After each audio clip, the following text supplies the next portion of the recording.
शांत संयमी सगळ्या घटकांना घेऊन जाणारा असा जिल्हा, असा माझा अनेक वर्षाचा अनुभव आहे.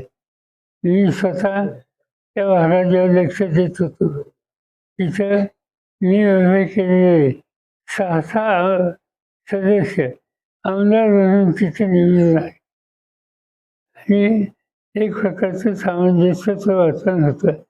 दुर्दैवाने काही लोकांनी सत्तेचा गैरवापर करायची भूमिका घेतली आणि त्याचे दुष्परिणाम गेले काही महिने आज न्यूजमध्ये आपल्याला दिसत आहेत.